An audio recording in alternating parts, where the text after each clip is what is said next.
questions. I guess I'll make comments and then I'll say, what do you think about that? So there'll be a question teed up by what Sarah and John said.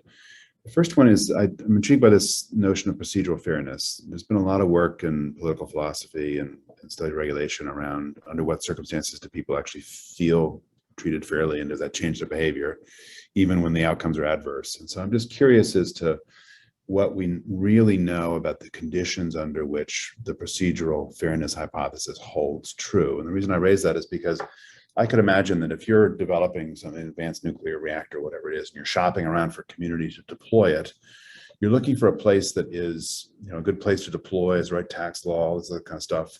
But then you're also looking for a set of political processes, and you're faced with the question of, do you just work through the normal political processes, elected officials and so on, and kind of do it that way, or do you want something that's distinct and separate because your project's special or something? Here's an illustration.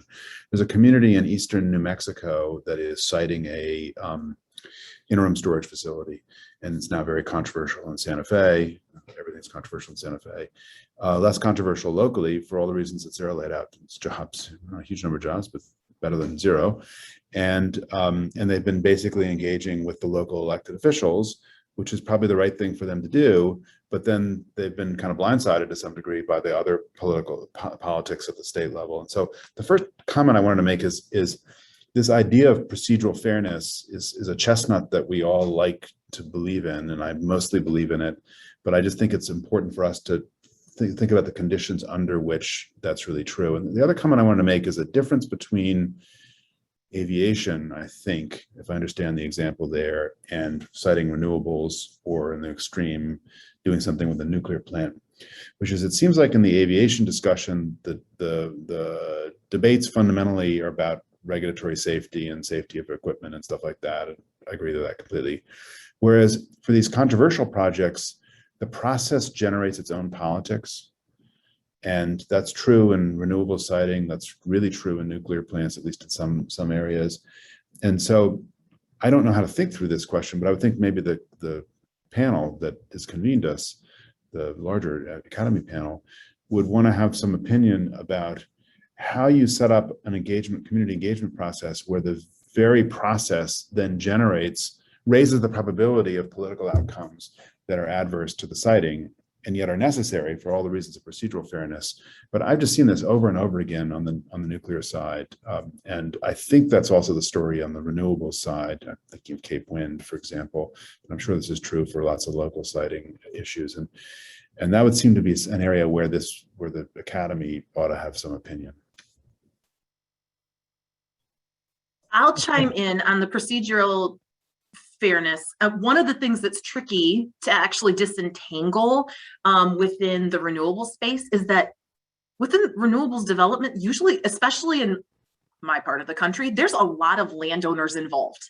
And so this idea of and there's some work out of Jeffrey Jacquet at Ohio State that effectively finds the people who are leaseholders in a wind farm, or oil and gas leaseholders, they feel like the process was fair because they had more access to the developer, but they're also being paid. And so it's really just a little bit difficult to disentangle that. So I think that you're totally right that the jury is still out how to do this, and it's risky from a lot of developers' perspectives to say oh, let's leave this, let's go beyond what we need to do, what is required for us statutorily.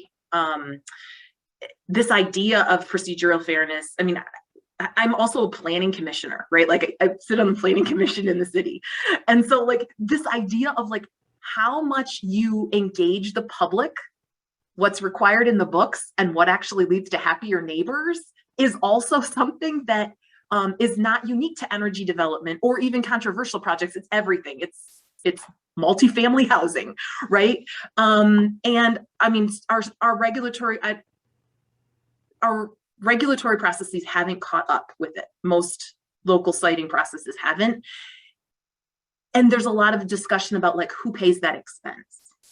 From my perspective, the happiest stories on energy siting throughout the Midwest are the projects where that discussion happened before there was actually a project on the table, where communities decided that they saw wind energy as their economic opportunity. And they said, we're going to, as part of their kind of comprehensive land use plans, we are going to write an ordinance that attracts wind here. They were not even the windiest places. They had, it wasn't awful wind resource, but they weren't the windiest places, but they laid that groundwork. This was like the epitome of like community, like centric energy development.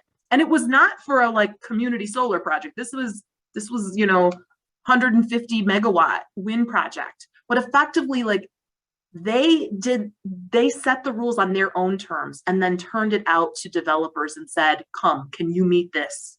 Where I feel like so many of these siting processes are companies, right? Deciding like, you are the place. Let's try to convince you, like, we've got an idea that we want you to host our project. Like, let's try to convince you. And doing something more participatory, getting it involved outside of like a public hearing process is a step in the right direction, but it's still not that same sense of community ownership in a broadest term of ownership in my mind. I'll say a couple of words to that, if I may. Yeah, I don't have a huge amount to add. I think you're definitely right that the civil aviation, most of the debates tend to be around safety, insofar as there are debates. Ancillary debates around things like noise and carbon pollution and stuff like that. But in the larger scheme of things, the civil aviation is blessed relative to sort of energy things, in that everyone kind of agrees that air travel is a nice thing to have, and there aren't an awful lot of options outside of jetliners, right, for that. Whereas energy, I mean, everyone likes to have energy, right, for the most part. But if you don't like nuclear, you can have renewables, and there's always another option. I think that stokes a lot of this kind of debate. Yeah, Sarah, let me, or actually for the whole panel, let me maybe extend that, and it goes to something that was discussed yesterday. There was a discussion about nuclear developers developing a product, and then, for instance, going into a different country. Right? I think we were talking about Africa, or places with growing energy needs, and that you've already sort of defined what the project is without any community input. And Sarah, I know you've talked to me about this in terms of wind before, but I mean, is there a lesson learned there too in sort of the timing of when you engage, not only on the processing, but the design? And I recall our discussion here was like the height, right? Where you've mentioned to me that windmill developers think height is great, communities may not. Yeah, well, and that's like there was just something that came out the other day from Department of Energy, like on wind turbines, bigger is better. But generally speaking, I've not heard communities say like, I want taller wind turbines. Like that's not the thing that they're asking for. But where I've heard this work, where I've seen this work, is instead a developer went into a community and said, we want to do a project in this community. We need it, for economics reasons and just the size of the interconnection, like it needs to be 300 megawatts. We can do that with 152 megawatt turbines, or, and I'm not going to get the math right, 67 3-megawatt turbines, right? Like, here are the trade-offs, right? In terms of the number of landowners involved, in terms of the viewshed impacts. You can see those taller turbines from farther away. So in that way, like more people are impacted, but effectively saying like, there are options. You landowners decide what you want, or like you community decide what makes the most sense for you. I think that that's kind of a something in the middle. I mean, what I'd really like to do is have the engineers, the developers sit at the table and hear communities say like, this is what we want out of a wind project, right? Like these are our concerns over existing turbines. So, I saw David though. Yeah, I just want to build on that. I think, to me, one of the things interesting about really advanced nuclear is that unlike the projects you're talking about, we have no familiarity with these projects. And so we don't know when it comes to the first, N5 or more, we don't really know what it looks like or what the nature of the trade-offs is. And I think the way you've articulated it, Sarah, is good, is best practices for siting of the things that are difficult to cite. That's the lesson that the industry is learning from the efforts to cite nuclear waste repositories like in Finland and now Canada, which is you work with the community and they get involved in the trade-offs, and you create a deal where people understand the contours of the deal, and then therefore hopefully the deal sticks. Whereas I think when you're working with a new technology, or at least I'll tee this up as a topic that maybe the Academy panel should consider, when you're working with a new technology, you don't know which attributes of the deal for citing the new plant will actually stick when people have familiarity with the plant, because that to me is one of the things we've seen happen over and over again, even with familiar technologies at the San Onofre site, is it seems like you've got a deal that's generating positive benefits for the community and jobs and things like that, and then you don't know everyone who needs to be on board, and the politics themselves are kind of plastic, and they come unglued. Yeah, let me. Oh, go ahead, Sarah. I was just going to chime in that I think that that's absolutely right. And there's another energy analogy, and that's solar. I mean, at least in the Midwest, like the scale of solar is shifting so quickly, going from like generally kind of 2 megawatt projects, 5 megawatt projects to things. I mean, there's a 1.3 gigawatt project under development in Indiana right now. That's 12,000 acres. Like, it's difficult for community, like to your point, like, what does that look like? You can't imagine what that looks like or what the impacts will be. And so it's difficult I think, for helping communities think about engagement from something where you can't actually take them to a site to visit. Like, that's really difficult. And so, certainly on the kind of very large scale solar in this environment sense, we're a little bit more advanced. Like, maybe there's things that we can be learning right now from that experience that could carry forward.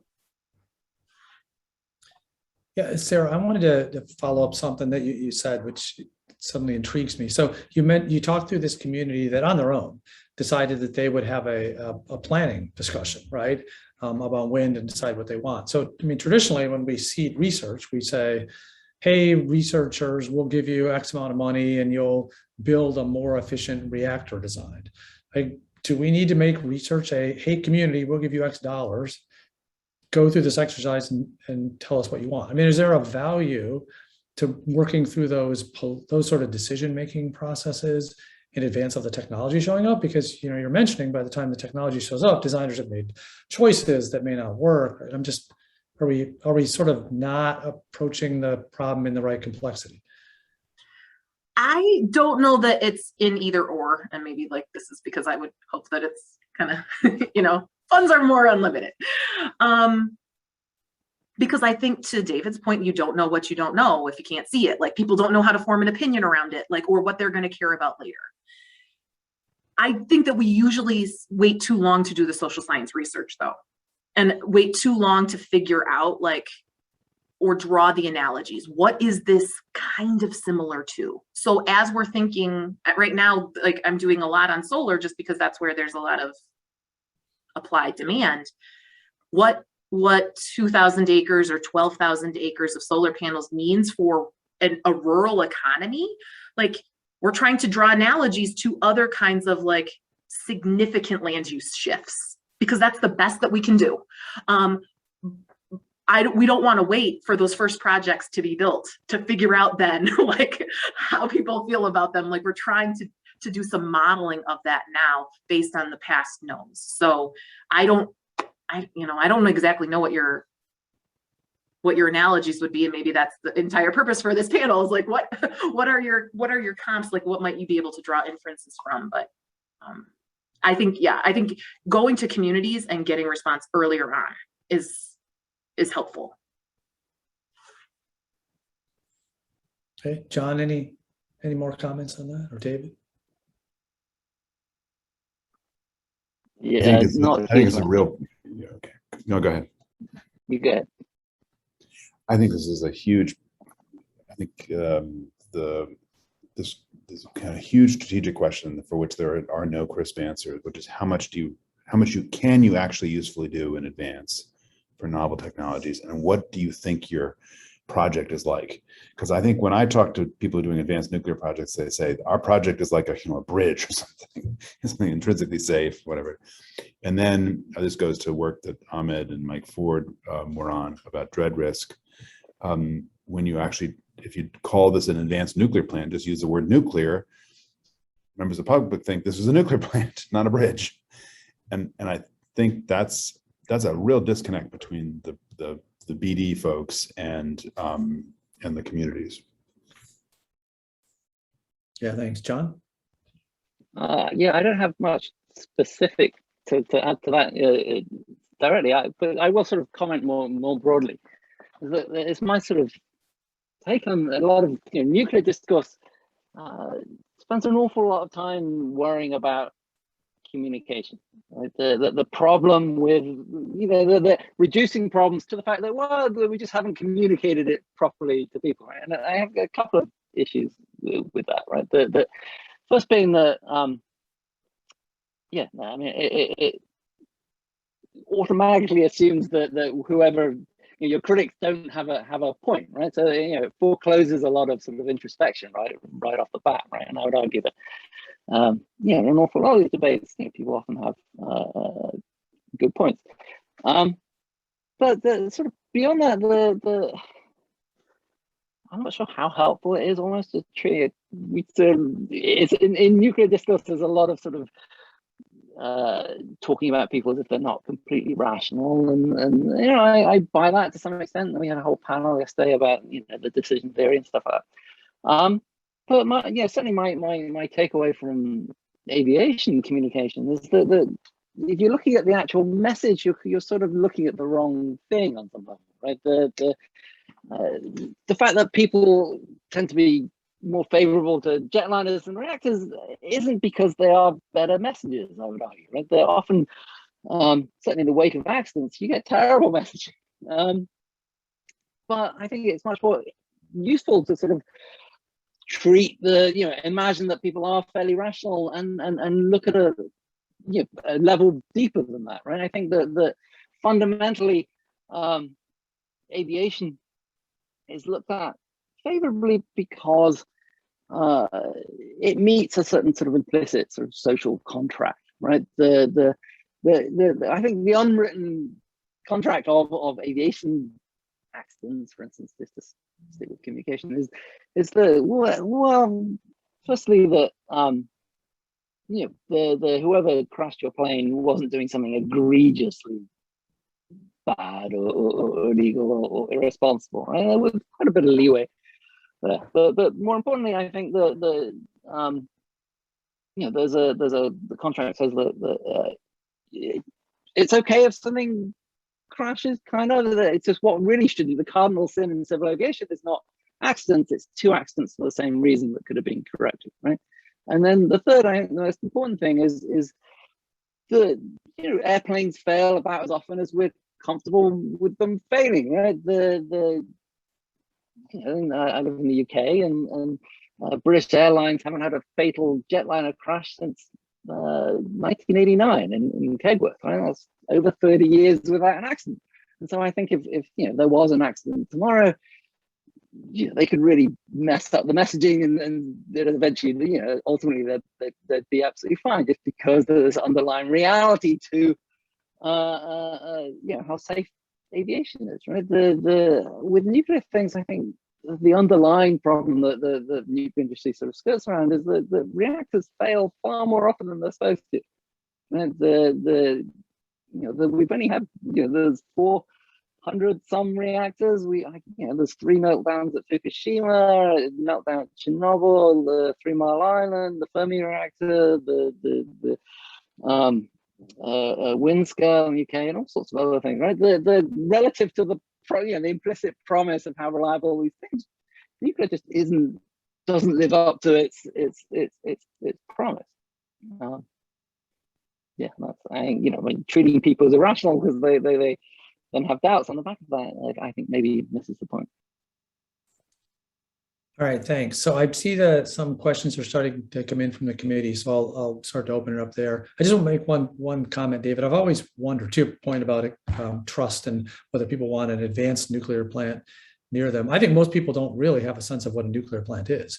Like, we don't invite them in, right? We don't show them. We don't show how we operate them.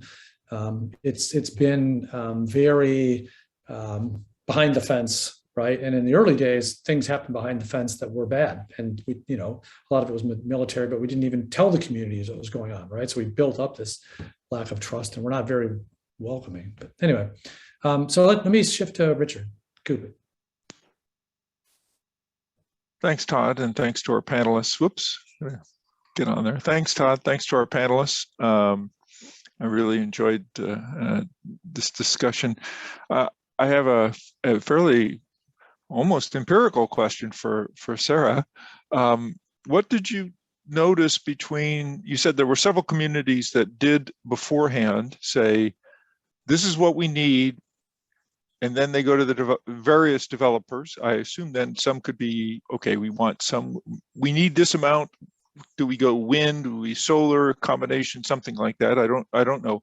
But what differentiated those communities from the communities that didn't take that approach and just were being regularly approached by developers saying, "Here's a project.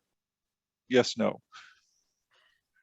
The first thing to keep in mind, like the impacts of wind and solar and the community, impact, they're quite different. So this community definitely decided that it wanted wind because it was a farming community and you can farm around it. And it's like farm diversification strategy. Solar is just, at least as practiced here, is a little bit different than that. What I think is different in terms of a lot of it is, a lot of it's from the political science. It's the policy entrepreneur. It was a local economic development director who said, like, I am seeing renewable energy development as something that's coming down the pike, and I think this might be relevant for my community. Let's put this as part of the discussion for our master plan. Like, it was also in this case, in one case that I can think of, but not exclusively, a developer who went to a community who said, I'm interested, you guys need to get your stuff sorted out and let me know if, like, I don't want to waste time and money here if you decide that you're not interested in a wind project. So you guys sort it out and I'll come back. That's the difference. And I've got some work right now to try to understand if this being proactive towards energy development versus reactive, if it makes a difference at the end of the day in terms of community contention or actual approval, right? Like, there's the two different measures, but I don't have the punchline yet. I'm sorry. But we're working on it. And what's really hard in a lot of the, just like I would imagine for nuclear, for wind and solar, a lot of the social science research is kind of case studies, right? And like putting it all together, it's just really hard to like knit together information from across these different projects. But we now have enough projects that some of that empirical, like quantitative, big N studies are starting. Can I just draw out an obvious distinction here, but maybe one that's important for the panel? There's a kind of engagement you do when you've got a project and you're there and it's bolted to the ground and you got to deal with community plus or minus. That's what we've done in this community engagement panel with Santa Fe. A lot of these siting issues are the inverse of that. They are, you've got a project and there are lots of communities you can go to, and in effect what you're doing, this on-spec LNG business began the same way. You're shopping for a community. You're shopping for a place to host your project. And then you're, in effect, getting these different communities to compete with each other on the grounds of their capacity to engage with your project. And we see in oil and gas business that happens a lot, where there's a lot of hydrocarbon underground, but what you're looking for is the marriage of the resource underground with an environment above ground that's not completely toxic to your project and ideally supportive. And that's the marriage that really makes a lot of those projects go forward. And I think for the topic of the panel here, which is the advanced reactors and presumably engagement around siting those first few advanced reactors, it's that logic of having projects and being open to lots of communities and to shopping in a structured way with communities, maybe not using the language of shopping, but that's in effect what you're doing. Hey, thanks. Mike, Cordini.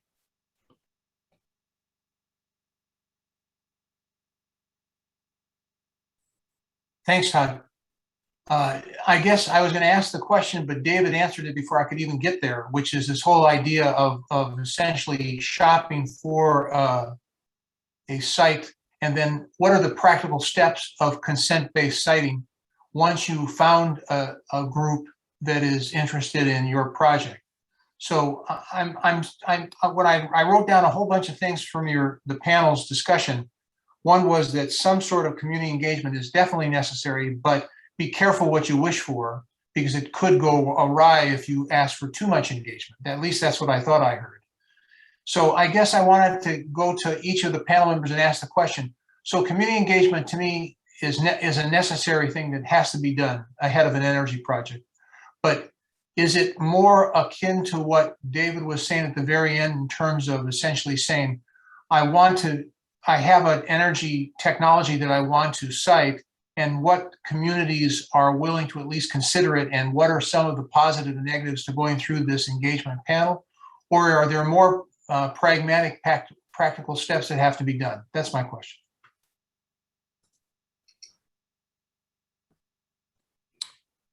Anyone want to go first, David? Maybe first of all, Mike, thank you very much for your help a little more than a year ago as we did this discussion of terrorism-related risks to decommission nuclear plants. And you were enormously helpful to us. Thank you very much. That's an area. You're very kind. It was an enormous education for me. That's an area where the panel that I chair has, I think, made a big contribution. We had a big non-classified discussion, as an example, we've done this a few times, around things the community is worried about, and they just had no information and structured knowledge. And we asked people like Mike and several others to come in and help, and it was a big, big benefit. So I think I want to say two things in response to your questions, Mike. First is on what kind of engagement are we talking about? I think there's a kind of engagement when you've got a project that nobody really knows what to think about the project because you've never seen something like this, and you're shopping around for community. And that engagement, I think the kind of engagement that matters there is figuring out as a project developer, what are the terms around which you want to structure the potential engagements with these different communities, so you can really understand better and systematically what different communities offer to you and vice versa. That's one kind of engagement. I think once you've committed to a community and you've got equipment, or you've got capital that is sunk, concrete that is cured, then the nature of the engagement is totally different, because you're no longer shopping around, you are stewarding a relationship. And so it might be helpful to think about actually very different mechanisms. The first mechanism is a kind of structured competition, if you like. And the second mechanism is a structured, ongoing, curated relationship, as it were. And then I think the shorthand you said, which is be careful what you wish for, is right.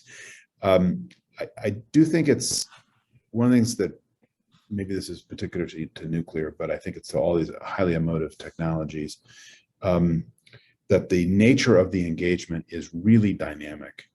I could not have predicted 7 years ago that the things we would end up spending most of our time on, which are things like perimeter radiation monitoring, effectiveness in fuel downloading procedures, and the defense in depth. I think of those three that we spent, and terrorism, if you like, I think of those four that we've spent the bulk of our time in the last 4 or 5 years. I could have predicted defense in depth for the long-term stewardship of the ISFC, and the rest of them I would not have predicted. So it's just, some of this is the politics are just highly dynamic. Thank you.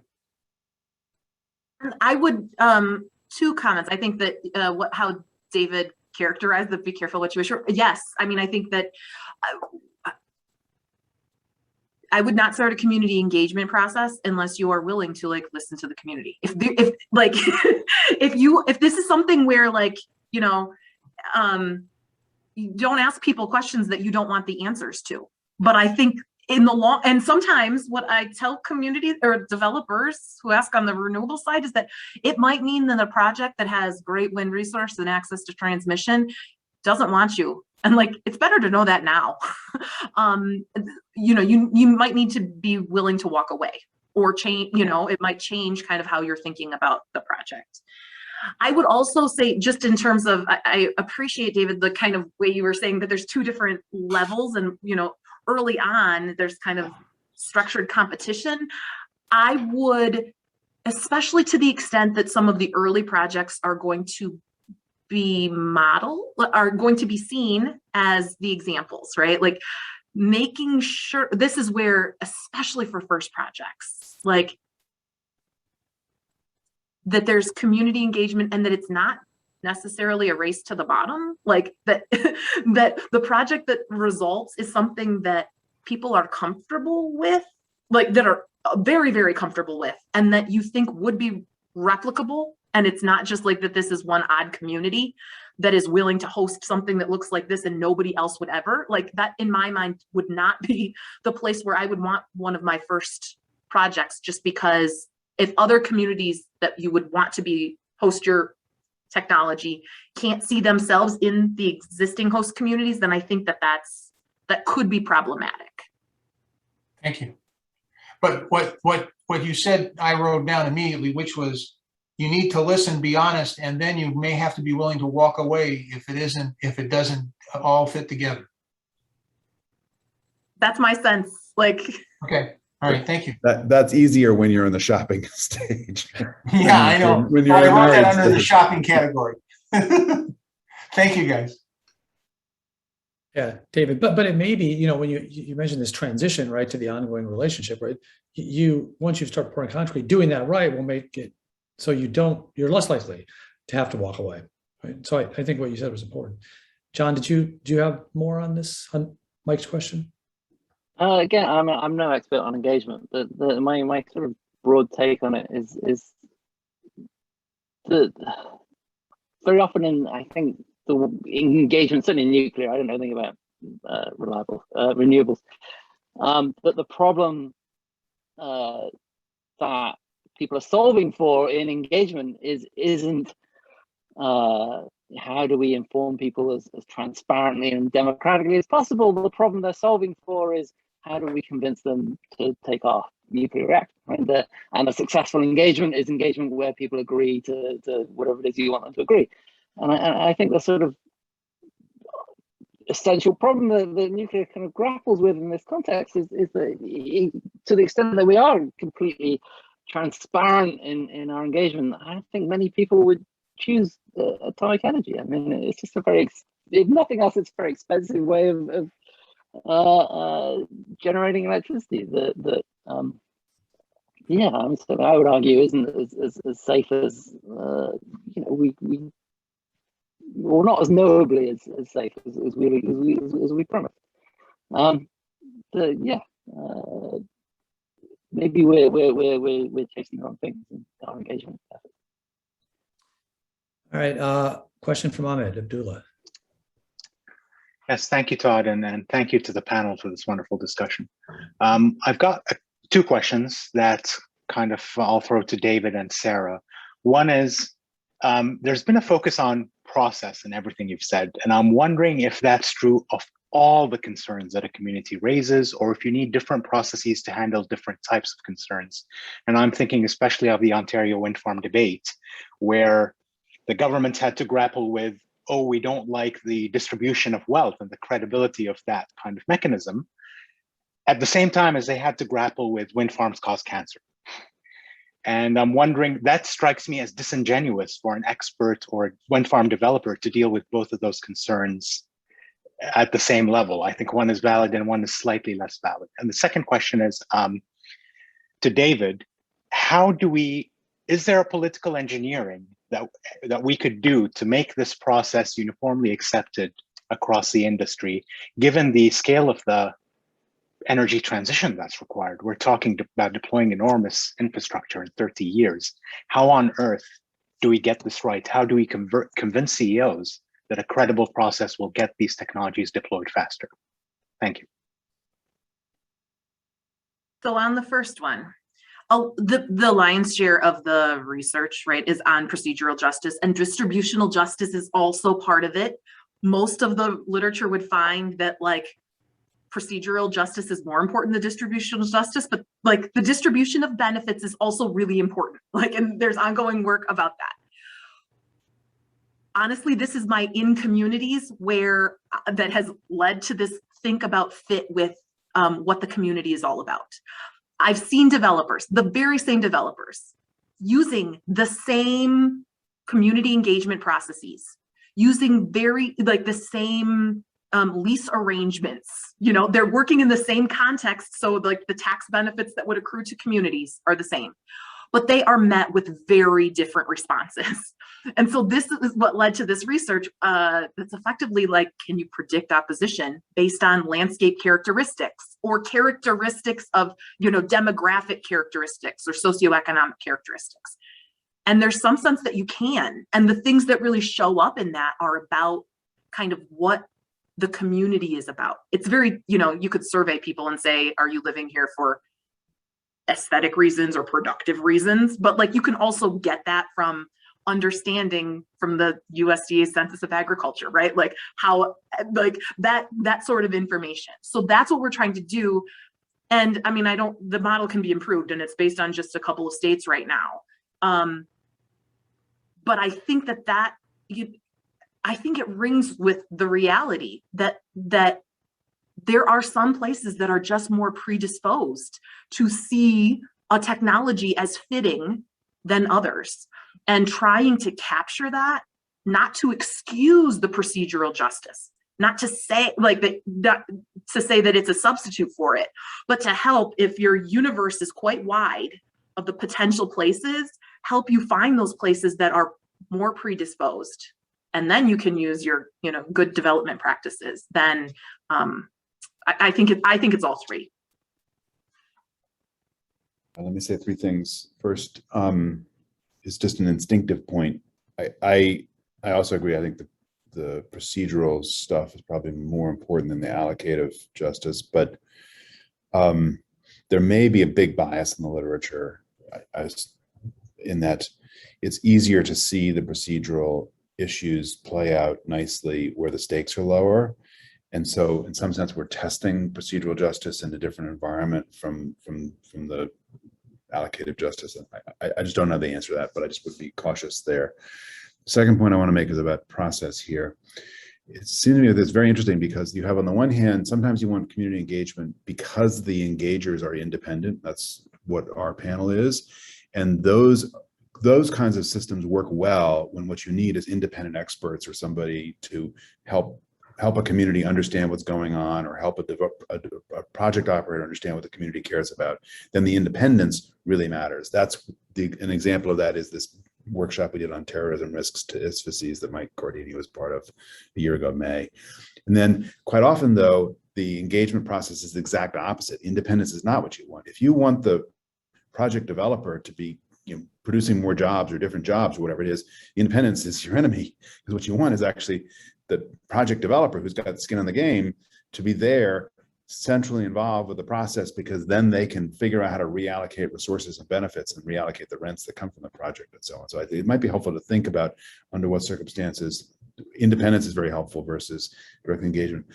You asked Ahmed about political engineering, and I think the answer is maybe. And one way to think through this might be to think about the different kinds of engagement problems or political problems.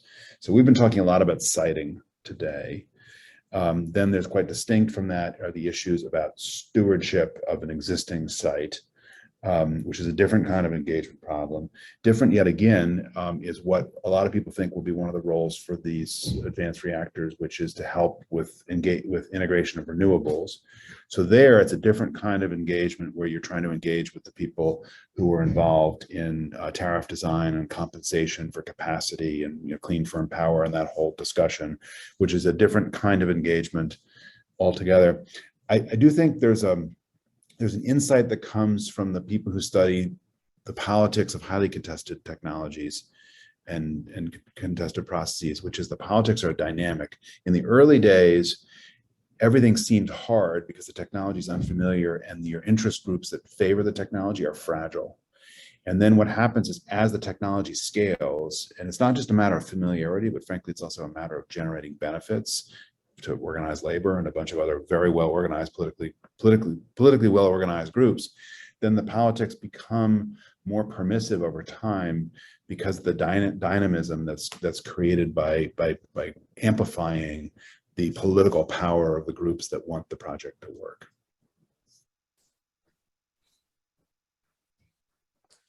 All right, thanks. John, any comments? Yeah, I'm sorry, my internet's been sort of freezing up. So at this point, I'm barely aware of what the topic is for the last 5 minutes, I'm afraid. So I'm going to bow out of this one.